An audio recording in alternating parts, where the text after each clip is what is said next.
Okay, we are live and we are trying something out new today, being live on Facebook simultaneously through this same service. So, not many people online, but that's all right. People can watch on Facebook. We're just going to do a brief reading from the Krishna book. Since here, oh, good to see everybody. Not everybody. Nanda Gopinath, Nanda Patni, and Arjuna and Madhava Sangani. We don't see you, but we just saw you a few minutes ago. So, um, what we're going to do is read from Srila Prabhupada's Krishna book, and whoever joins us, joins us. And if they don't, that is their bad karma. So, we're going to read one chapter today. And I might do this as a regular function, I'm not sure, but we'll see what Krishna wants. So before reading from Krishna book, we read this very nice shloka from the Chaitanya Charitamrita. Krishna, Krishna, Krishna, Krishna, Krishna, Krishna, Krishna, hey. Krishna, Krishna, Krishna, Krishna, Krishna, Krishna, Krishna, hey. Whoops. Rama Raghava, Rama Raghava, Rama Raghava Rakshamam, Rama Raghava, Rama Raghava, Rama Raghava Pahimam, Krishna Krishna, Krishna Krishna, Krishna Krishna Rakshamam, Krishna Krishna, Krishna Krishna, Krishna Krishna Pahimam. So, we will read from chapter 16 in the Krishna book, entitled Subduing Kaliya, the Kaliya serpent. Now, today is Kaddashi here, and of course, we got two devotees from New Zealand with us, or two groups of devotees from New Zealand. So, I think it's probably Kaddashi there too, right? Yeah. So it's good to read Krishna book on Ekadasi. So I am going to read from this chapter for my own benefit and for the benefit of the few of you who are joining us. When he understood that the water of the Yamuna was being polluted by the black serpent Kaliya, Lord Krishna took action against him and made him leave the Yamuna and go elsewhere, and thus the water became purified. When the story was being narrated by Shukadev Goswami, Maharaj Parikshit became eager to hear more about Krishna's childhood pastimes. He inquired from Shukadev Goswami how Krishna chastised Kaliya, who was living in the water for many years.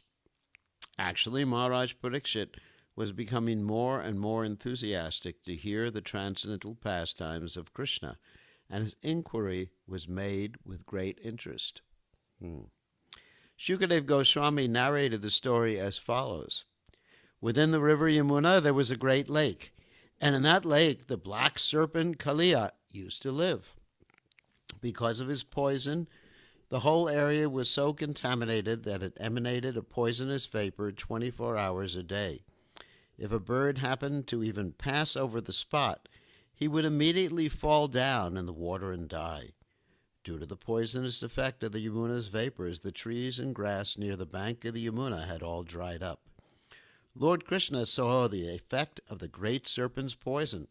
The whole river that ran before Vrindavan was now deadly. Krishna, who had vented himself just to kill all undesirable elements in the world, immediately climbed up in the big Kadamba tree on the bank of the Yamuna. The Kadamba is a round yellow flower, generally seen only in the Vrindavan area. After climbing to the top of the tree, he tightened his belt cloth and, flapping his arms just like a wrestler, jumped up in the midst of the poisonous lake. The Kadamba tree from which Krishna had jumped was the only tree there which was not dead. Some commentators say that due to touching the lotus feet of Krishna, the tree became immediately alive. In some other Puranas, it is stated that Garuda, the eternal carrier of Vishnu, knew that Krishna would take this action in the future, so he put some nectar on this tree to preserve it. When Lord Krishna jumped into the water, the river overflooded its banks as if something very large had fallen into it.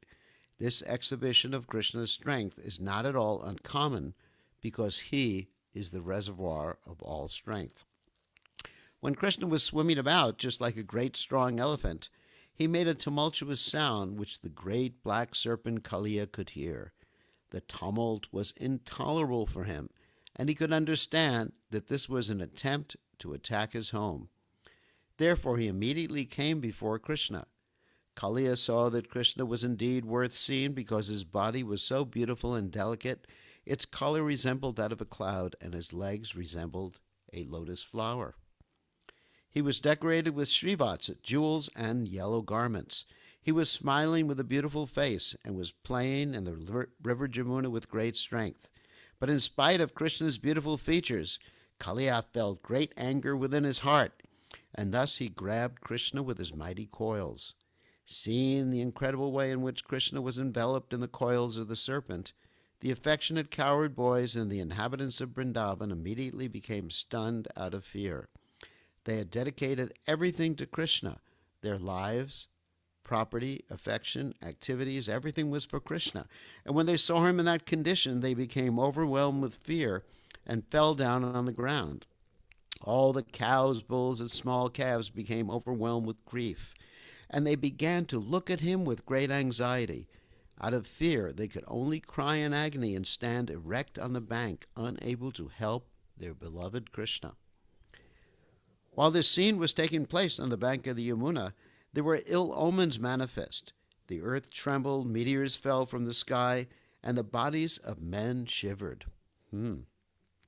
All these are indications of great immediate danger. Observing the inauspicious signs, the coward men, including Maharaj Nanda, became very anxious out of fear. At the same time, they were informed that Krishna had gone to the pasturing ground without his elder brother Balaram. As soon as Nanda and Yashoda and the coward men heard this news, they became even more anxious. Out of their great affection for Krishna, unaware of the extent of Krishna's potencies, they became overwhelmed with grief and anxiety because they had nothing dearer than Krishna, and because they dedicated everything, life, property, affection, mind, and activities, to Krishna. Because of their great attachment for Krishna, they thought, "Today Krishna is surely going to be vanquished." All the inhabitants of Vrindavan came out of the village to see Krishna. The assembly consisted of children, young and old men, women, animals, and all living entities. They knew that Krishna was their only means of sustenance. While this was happening, Balaram, who was the master of all knowledge, stood there simply smiling. He knew how powerful his younger brother Krishna was, and that there was no cause for anxiety when Krishna was fighting with an ordinary serpent of the material world. He did not, therefore, personally take any part in their concern. On the other hand, all the inhabitants of Vrindavan, being disturbed, began to search out Krishna by following the impression of his footprints on the ground, and thus they moved toward the bank of the Yamuna. Finally, by following the footprints marked with flag, bow, and conch shell, the inhabitants of Vrindavan arrived at the riverbank and saw that all the cows and boys were weeping to behold Krishna enwrapped in the coils of the black serpent. Then they became still more overwhelmed with grief. While Balaram was smiling to see their lamentation, all the inhabitants of Brajabhumi merged into the ocean of grief because they thought that Krishna was finished. Although the residents of Vrindavan did not know much about Krishna, their love for him was beyond comparison. As soon as they saw that Krishna was in the river Yamuna enveloped by the serpent Kaliya and that all the boys and cows were lamenting, they simply began to think of Krishna's friendship, his smiling face, his sweet words, and his dealings with them. Thinking of all these and believing that their Krishna was now within the clutches of Kaliya, they at once felt that the three worlds had become vacant. Lord Chaitanya also said that he was seeing the three worlds as vacant for want of Krishna. This is the highest stage of Krishna consciousness. Almost all the inhabitants of Vrindavan had the highest ecstasy, love for Krishna. When Mother Yashoda arrived, she wanted to enter the river Yamuna, and being checked, she fainted. Other friends who were equally aggrieved were shedding tears like torrents of rain or waves of the river. But in order to bring Mother Yashoda to consciousness, they began to speak loudly about the transcendental pastimes of Krishna. Mother Yashoda remained still as if dead, because her consciousness was concentrated on the face of Krishna. Nanda and all others who dedicated everything, including their lives, to Krishna, were ready to enter the water of the Jamuna. But Lord Balaram checked them because he was in perfect knowledge that there was no danger. For 2 hours, Krishna remained like an ordinary child, gripped in the coils of Kaliya. But when he saw that all the inhabitants of Gokul, including his mother and father, the gopis, the boys, and the cows, were just at the point of death, and that they had no shelter for salvation from imminent death, Krishna immediately freed himself. He began to expand his body, and when the serpent tried to hold him, he felt a great strain. On account of the strain, his coils slackened, and he had no other alternative but to let loose the personality of Godhead Krishna from his grasp. Kaliya then became very angry, and his great hoods expanded. He exhaled poisonous fumes from his nostrils, his eyes blazed like fire, and flames issued from his mouth. The great serpent remained still for some time, looking at Krishna. Licking his lips with bifurcated tongues, the serpent looked at Krishna with double hoods, and his eyesight was full of poison. Krishna immediately pounced upon him, just as Garuda swoops upon a snake. Thus attacked, Kaliya looked for an opportunity to bite him, but Krishna moved around him. As Krishna and Kaliya moved in a circle, the serpent gradually became fatigued, and his strength seemed to diminish considerably. Krishna immediately pressed down the serpent's hoods and jumped up on them. The Lord's lotus feet became tinged with red from the rays of the jewels on the snake's hoods. Then he, who was the original artist of such all fine arts, such as dancing, began to dance upon the hoods of the serpent, although they were moving to and fro. Upon seeing this, denizens from the upper planets began to shower flowers, beat drums, play different types of flutes, and sing various prayers and songs. In this way, all the denizens of heaven, such as the Gandharvas, Siddhas, and demigods, became very pleased. While Krishna was dancing on his hoods, Kaliya tried to push him down with some of his other hoods. Kaliya had about 100 hoods, but Krishna took control of them. He began to dash Kaliya with his lotus feet, and this was more than the serpent could bear. Gradually, Kaliya was reduced to struggling for his life. He vomited all kinds of refuse and exhaled fire. While throwing up poisonous material from within, Kaliya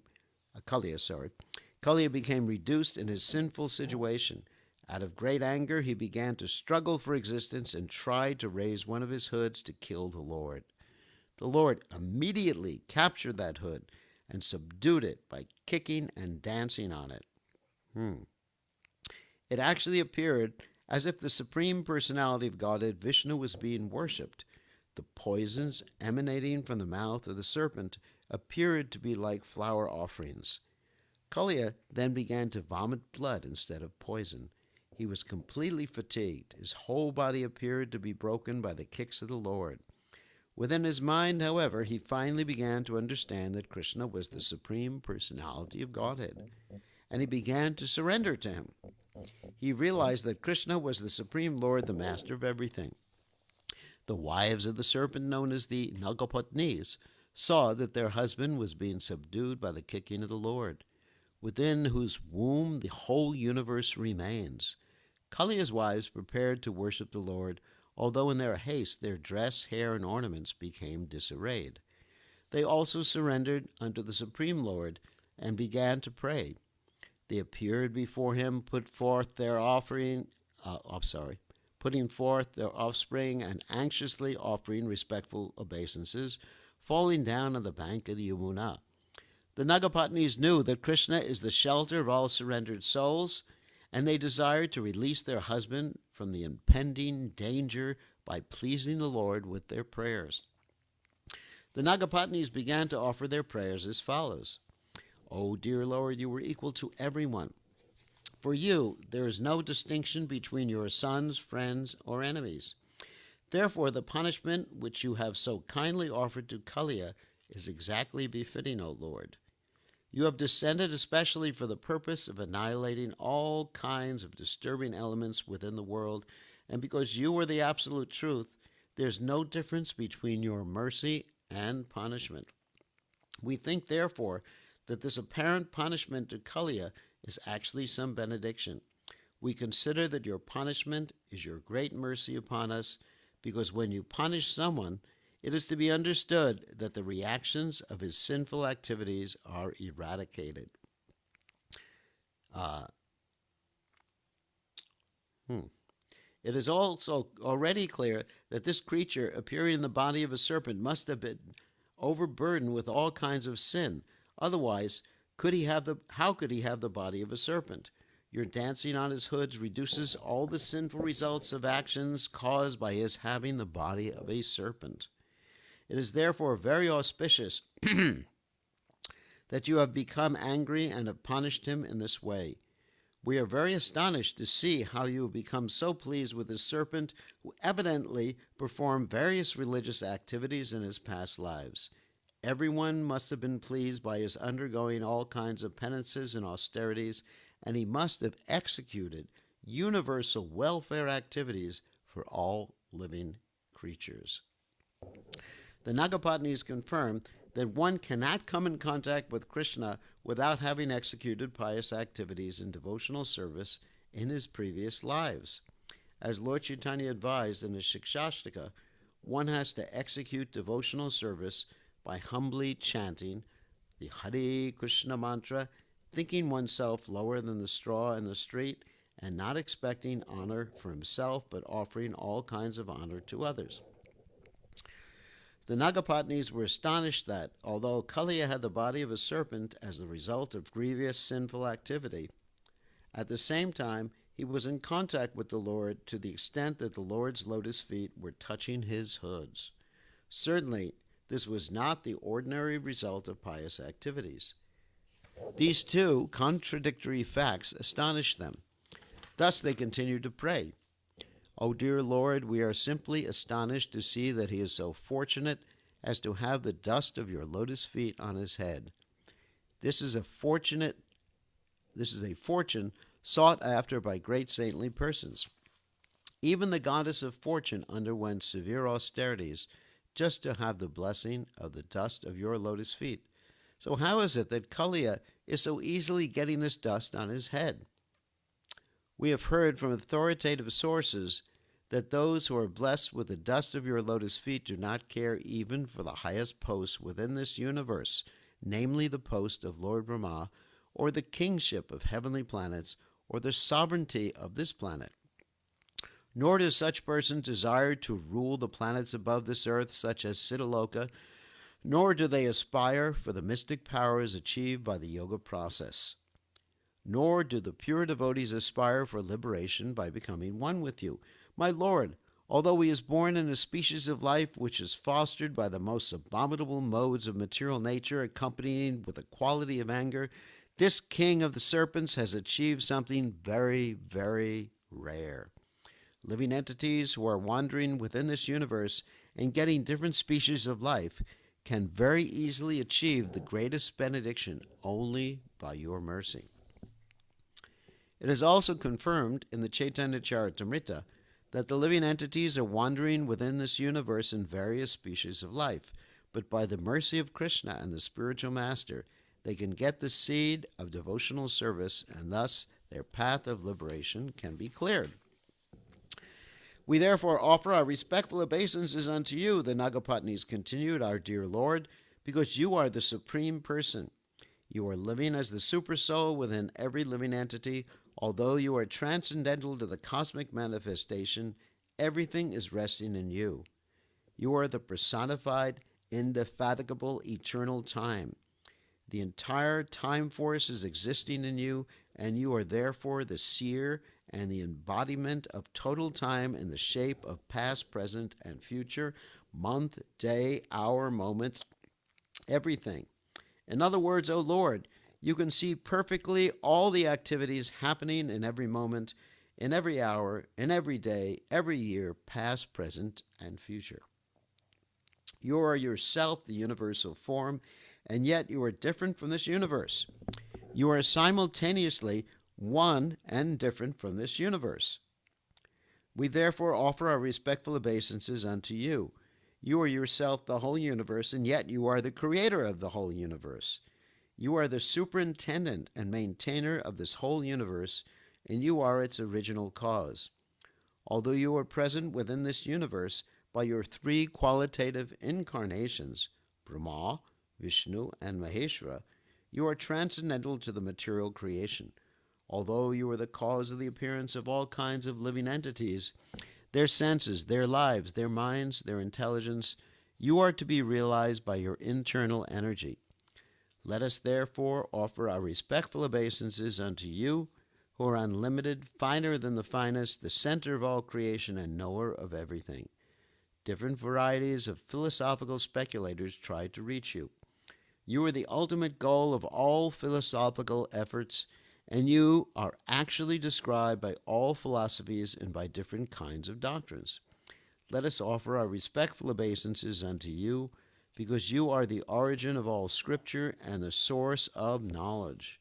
You are the root of all evidences, and you are the supreme person who can bestow upon us the supreme knowledge. You are the cause of all kinds of desires, and you are the cause of all kinds of satisfaction. You are the Vedas personified. Therefore, we offer you our respectful obeisances. Our dear Lord, you are the Supreme Personality of Godhead, Krishna, and you are also the Supreme Enjoyer, now appeared as the son of Vasudeva, who is a manifestation of the pure state of goodness. You are the predominating deity of the mind and intelligence, Prajna and Aniruddha, and you are the Lord of all Vaishnavas. By your expansion as Chatur Vyuha, namely Vasudeva, Sankarsana, Aniruddha, and Prajna, you are the cause of the development of the mind and intelligence. By your activities only, the living entities become covered by forgetfulness or discover their real identity. This is also confirmed in the Bhagavad Gita in the 15th chapter. The Lord is sitting as the supersoul in everyone's heart, and due to his presence, the living entity either forgets himself or revives his original identity. We can partially understand that you are within our hearts as the witness of all our activities, but it is very difficult to appreciate your presence, although every one of us can do so to some extent.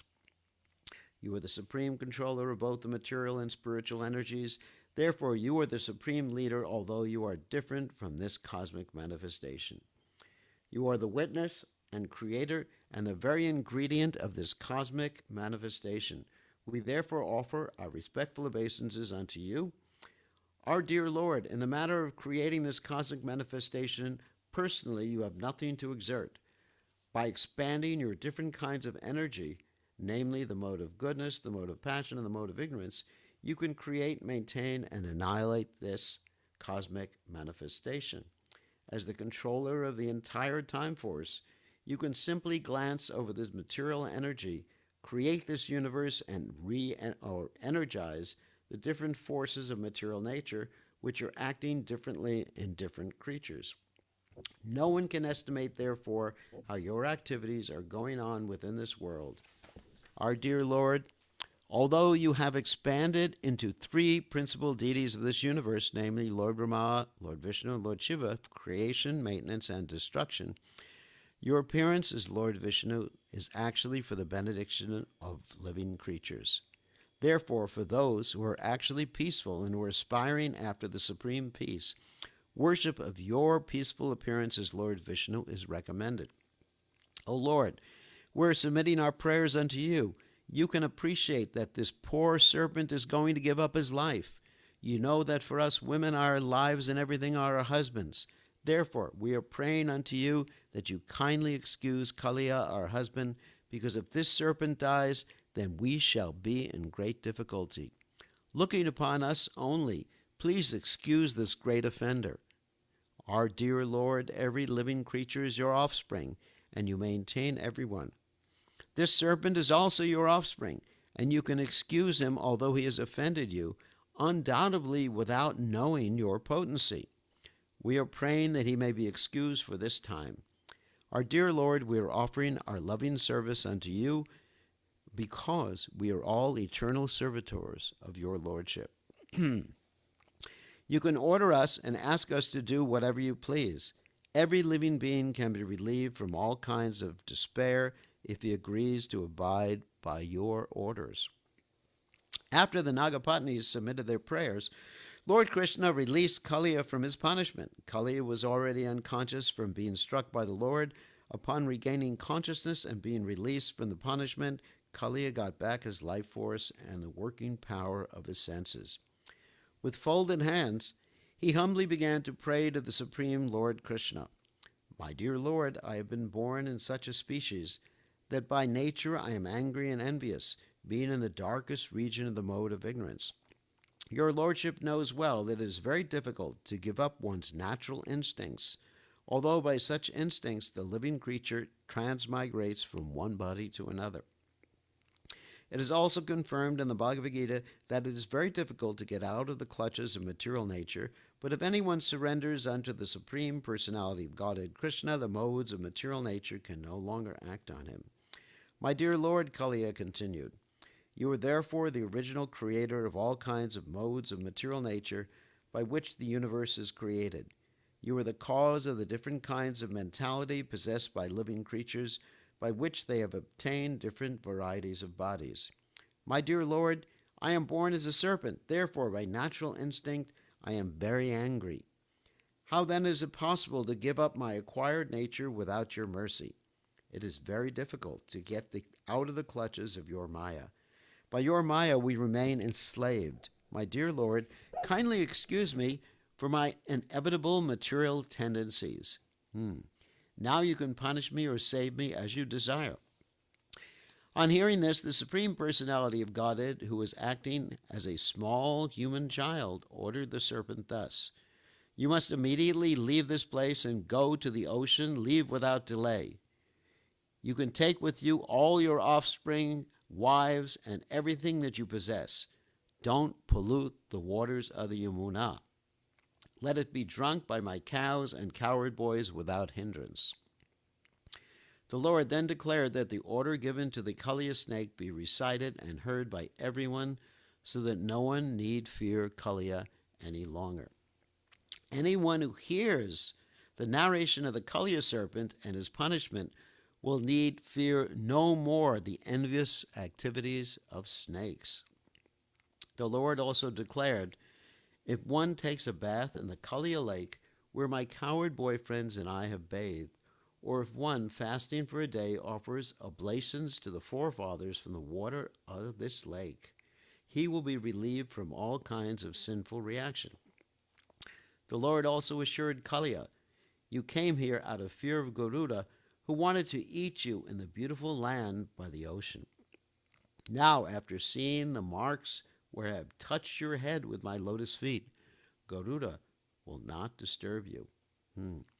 The Lord was pleased with Kaliya and his wives. Immediately after hearing his order, the wives began to worship him with great offerings of nice garments, flowers, garlands, jewels, ornaments, sandalwood pulp, lotus flowers, and nice eatable fruits. In this way they pleased the master of Garuda, of whom they were very much afraid. Then, obeying the orders of Lord Krishna, all of them left the lake within the Yamuna. Thus end the Bhaktivedanta purport of the 16th chapter of Krishna, entitled Subduing Kaliya. So that was very nice reading from Krishna book. We used to read from Krishna book every evening when I was a brahmachari, and of course then we would take milk at the same time, and it's a very nice way to say good night. So here it is night. So does anyone have any questions about this? We only have about 9 people on, including me. Any questions or comments about this particular story before we say good night? Or for those of you who are not here, which is most of you, good morning. For most of you, it's actually good morning. Oh, Nalini Kant, do you have a question? You got to take yourself off mute. You are Uh, muted. Okay. Hare Krishna. Gurudev, I have questions, but not from today's. Uh-oh. I'll Yeah. I'll talk to you later. Later. Oh. I know it's night. Yeah, next time we can talk later about it. Okay, Gurudev. All right. So happy Ekadasi, everyone, and it's good to chant extra rounds on Ekadasi. Today I didn't quite chant 64 rounds because I'm just recovering, but I did chant so far. Let's see, 2, uh, about 40 rounds. So sorry for not chanting 64 rounds. Yes, Nanda Putney. Yeah. Gurudev, Nandagopa and I had a question in regarding to the story of Kalyanag. So they said that in Fiji the Navdvip is that's where the That's where Kalyanag he went. resides. Is it? Yeah. Prabhupada said that. Oh Prabhupada wow. said that he went to Fiji, and some devotees I believe they think he's in a mountain near Reiki in Fiji. Yeah, And that's what we as well from Fiji people. yeah, so Yeah. if you like, you can go to see him. Mhm. we went to the Nag Mandir though. I mean, I've visited the Nag Mandir and they said there's a tunnel there. We saw a tunnel in the Nag Mandir. They said that nobody goes there because it's written you enter on your own risk or something because they don't know where it leads and they say it leads to Kalyanak. Yeah, but Nagmandir is in Vanolevu, not in Vitulevu. Yeah. They said it just goes all the way I don't there. know. I mean, Prabhupada never really said where Kali is in Fiji, so he could be there. For those of you who don't know what she's talking about, the Nag Mandir is a mandir pretty close to Lambasa, where there are stones in the shape of a nag, and they appear to be growing every year.